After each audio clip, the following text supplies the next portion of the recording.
කොළඹ නුවර ප්‍රධාන පාරේ දකින්න ලැබෙන මාවනැල්ලේ ප්‍රසිද්ධ ගඩොල් පාලම දැනට ලංකාවේ භාවිතයේ පවතින වසර 180ක් විතර පැරණි එකම ගඩොල් පාලම.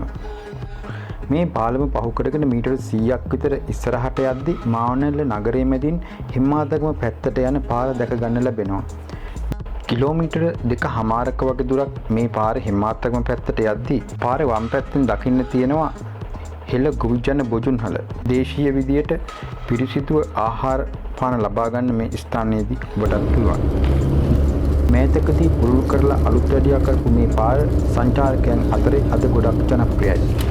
මාවනැල්ල හිම්මාතගම හරහා ගම්පොළ දක්වා යන මේ පාරදී දැක ගන්න ලැබෙන විශේෂ තැන් ගැන කියන ගමන්ම ඒ පාරේ සුන්දරත්වය පෙන්වන්නයි අපි අද සූදානම් වෙන්නේ. දෙවනකල පුරාවිද්‍යා භූමිය මේ පාරේදී මුණ ගැහෙන සුවිශේෂීම ස්ථානය. මාවනැල්ලේ ඉඳලා කිලෝමීටර 5ක විතර දුරක් යද්දී මුණ ගැහින්නේ. දෙවනකල පර්වතයේ මුදුනට යන්න ගලේ කොටපු පියගැට පෙළ සහිත පාරවල් 3ක් තියෙනවා. ඒ තුන් පැත්තෙම එන පාරවල් මාවනැල්ල හිම්මාතගම මේ ප්‍රධාන පාරටයි සම්බන්ධ වෙන්නේ. අනුරාධපුර පොළොන්නරු මහනුවර වාගේ රාජධානි කාලවලටත් දෙවනකල සම්බන්ධයි. ධාතුසේන රජතුමාගේ කාලෙදී මෙතන විහාරයක් කරපු බව ඉතිහාසයේ සඳහන් වෙනවා. අමරගිර, දාසෙන් පව්ව, කිච්චෙන් පව්ව, පරණ නුවර වාගේ නම් වලිනුත් දෙවනගල හඳුන්වලා තියෙනවා. මහා පරාක්‍රමබාහු රජතුමාගේ කාලේ රාමඤ්ඤ දේශයට විරුද්ධව කරපු සටනකින් ජය ලැබීම හේතුවෙන් කීර්ති නගරගිරි සෙනවියාට පවර දුන්නු කිච්චෙන් පව්ව ඇතුළු ගොඩමඩ ඉඩම් පිළිබඳව සෙල්ලිපියකුත් පළවෙනි විමලධර්ම සූරිය රජුරුව දෙවනගල විහාරයට කරපු පූජාවන් පිළිබඳව සඳහන් වන සෙල්ලිපියකුත් පර්වතයේ පිහිටලා තියෙනවා. ගලෙන් කරපු පුරාණ පායක නටබුන්, දාගැබ, මහනුවරගේ විහාර මන්දිරය, සිරිපතුල, පොකුණ පර්වතයේ මුදුනේ තියෙන විශේෂ තැන් අතර වැදගත්. ස්වභාව සෞන්දර්ය අතිනුත් ඉතාමත්ම සුන්දර ස්ථානයක්. මේ දෙවනගල පර්වතයේ මුදුනේ ඉඳලා පෙනෙන අවට කඳු වැටිවල සුන්දර දර්ශනයක්.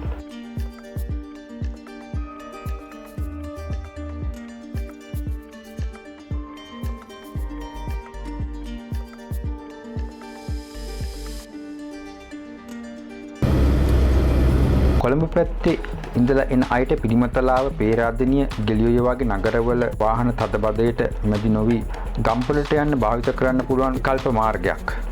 අද කොළඹ පැත්තේ ඉඳලා එන ගොඩක් අය නුවරඑළියට යන්න භාවිත කරන්නේ මේ පාර.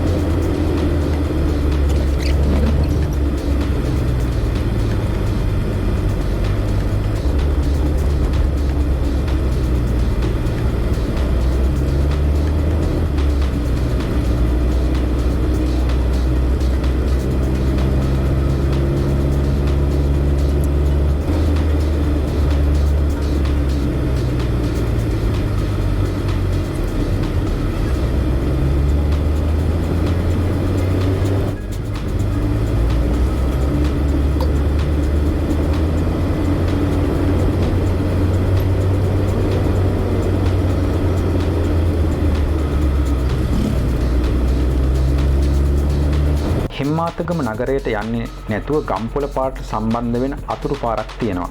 හිම්මාතගම හරහා යනවට වඩා කිලෝමීටරයක විතර දුරක් අඩු වෙනවා මේ පාරෙන් ගම්පොළ පැත්තට යනවා නම්. ඉරමිණි ගම්මන, හරංකහව, තඹවිට වගේ ලස්සන ගම්මාන හරහා වැටලා තියෙන මේ පාරේ අපි මුලින්ම ගිහිල්ලා බලමු. ප්‍රධාන පාරෙන් හැරිලා මීටර 200ක් වගේ දුරක් මේ පාරේ ඉස්සරහට එද්දී වම් පැත්තෙන් දැක ගන්න ලැබෙනවා පැරණි ටැම්පිට විහාරයක්. ඉරමිණි ගම්මන පුරාණ ටැම්පිට විහාරය. මහනුවර යුගයේ පහතරට ප්‍රදේශයේ දැකිය හැකි දියුණු කලාත්මක ශෛලීගත චිත්‍ර සම්ප්‍රදාය අනුගමනය කරමින් මේ විහාරයේ සිතුවම් නිර්මාණය කරලා තියෙන බවයි පිළිගැනීම වෙන්නේ. ටැම් 20ක් මත විහාරය ඉදි කරලා තියෙනවා.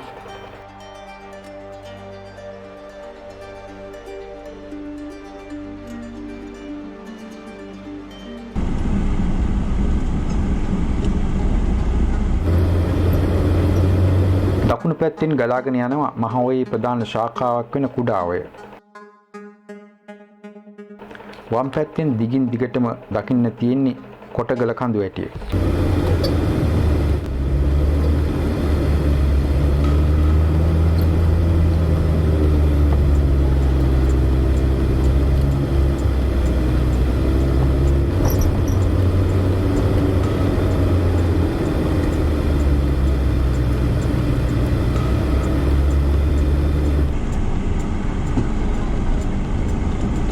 කුඩා ඔය හරහා වැටුණු මේ පාලම ළඟින් දකුණු පැත්තට වැටුණු පාර මීටර 100ක විතර දුරක් ගියොත් දැක ගන්න පුළුවන් මේ ප්‍රදේශයේ පිහිටලා තියෙන තවත් පුරාණ විහාරයක්.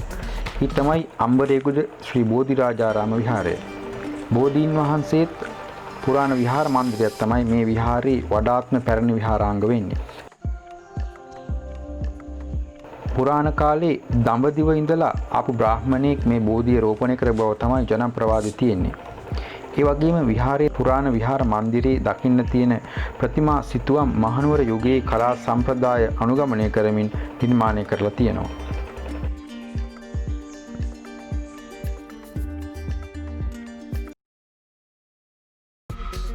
ගෝනාවල මන්සන්දියේලා එන අතුරු පාර එම්මාතගම හරහා ගම්පොළ දක්වා වැටෙන ප්‍රධාන පාරට සම්බන්ධ වෙන්නේ මෙන්න මෙතනින්. මේ හිම්මාතගම නගරය හරහා ගම්පොළ දක්වා වැටුණු ප්‍රධාන පාර.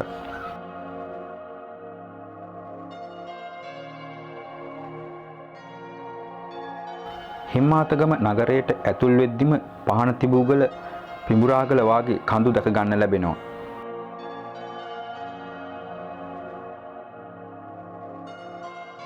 හිම්මාතගම නගරයේ ප්‍රධාන මංසන්දිය වම් පැත්තටයි ගම්පොළ දක්වා වැටුණු පාර තියෙන්නේ.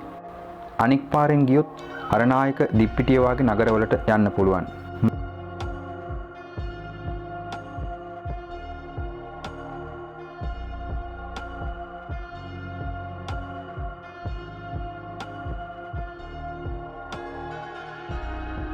මාවනැල්ල හෙම්මාතගම පාරේ ගෝනාවල මන්සන්දියෙන් හැරිලා එන අතුරු පාර හෙම්මාතගම ගම්පොළ ප්‍රධාන මාර්ගයට සම්බන්ධ වෙන්නේ මෙන්න මෙතෙන්දී.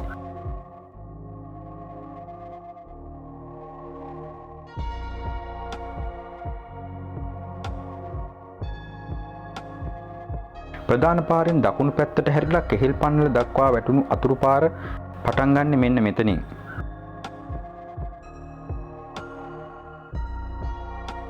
මේ පාරේ ටික දුරක් ගියොත් පබ්බතාරාම පුරාණ ටැම්පිට විහාරය දැක ගන්න පුළුවන්.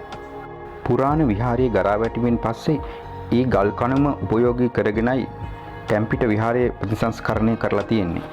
අතීතයේ දඹදිව ඉඳලා ආපු දිවාකර කියලා බමුණෙක් විහාරයේ බෝධීන් වහන්සේ රෝපණය කරපු බවයි ජනප්‍රවාදේ තියෙන්නේ. පබ්බතාරාම ටැම්පිට විහාරය පහු කරගෙන තවත් ටිකක් ඉස්සරහට ගියොත් කෙහෙල් පන්නල ගම්මානයේ වෙල්යාය දැක ගන්න පුළුවන්. අතීත කතාපුවත් ජනප්‍රවාදත් එක්ක බැඳුණු සුන්දර ගම්මානයක්.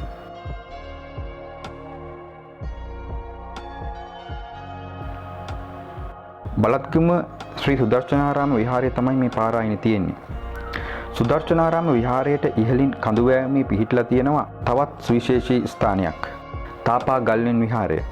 විහාරය විවිධ උපද්‍රව හින්දා මේ වෙනකොට ගොඩක් විනාශයට පත් වෙලායි තියෙන්නේ. ඒ වුණත් මහනුවර සම්ප්‍රදායේ විතුසිතුවම් තවමත් මේ ලින් විහාරේ ඇතුළේ දැක ගන්න ලැබෙනවා. ඊටමත්ම හොඳින් කෙටු කටාරම් සහිත ගල් ලෙනකයි විහාරය හදලා තියෙන්නේ.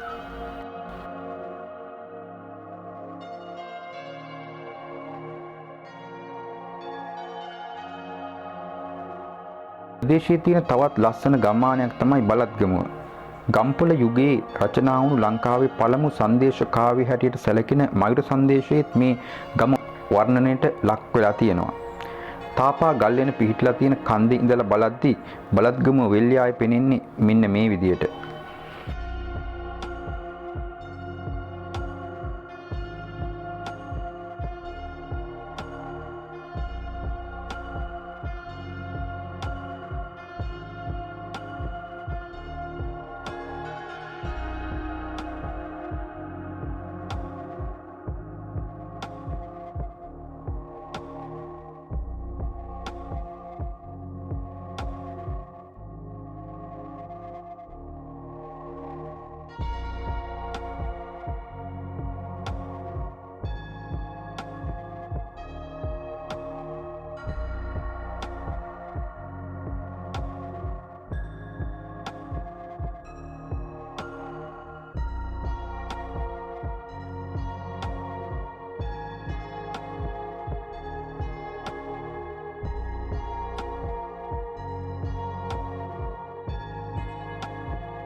ඉදිකඩ විලේජ් ඇන්ඩ් රෙස්ටොරන්ට් පිරිසිදුව ගමේ විදියට ආහාර පාන ගන්න පුළුවන් තැනක්. මාවනැල්ල ඉඳලා එද්දි කිලෝමීටර් 21 කණුව ළඟයි පිහිටලා තියෙන්නේ. වටපිටාවත් ගොඩක් ලස්සනයි.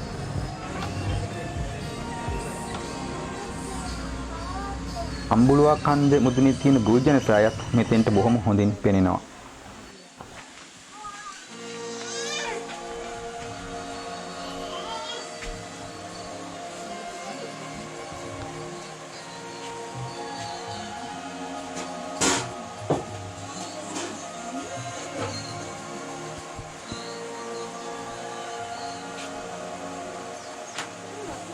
පහලින් අම්බුලුවා කන්දේ ඉඳලා එන පුංචි දිය පාරක් ගලාගෙන යනවා.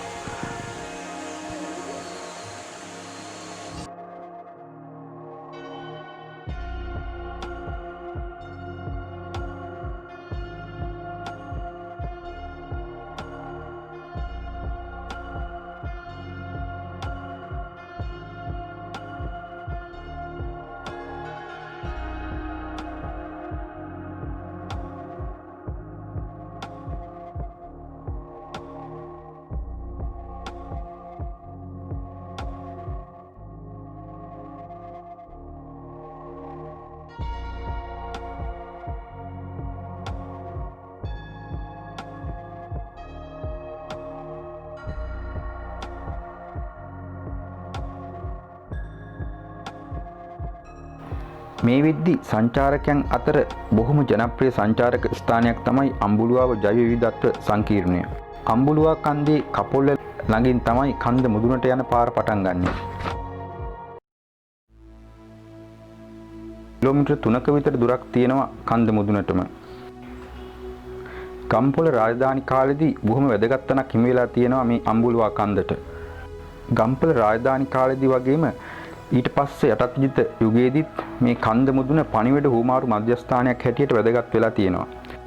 කන්ද මුදුනේ පහනක් දැල්වීමෙන් හෝ කන්ද මුදුනේ ඉඳලා ඊතල විදීමෙන් පණිවිඩ හුවමාරු සිදු කරපු බව තමයි ජනප්‍රවාදයේ තියෙන්නේ.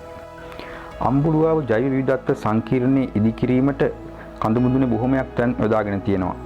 ඒ වගේම ගොවිජන සෑය කන්දේ ඉහළම තැන ඉදි කරලා තියෙන්නේ අවට බොහෝ ප්‍රදේශවලට පෙනෙන විදියට.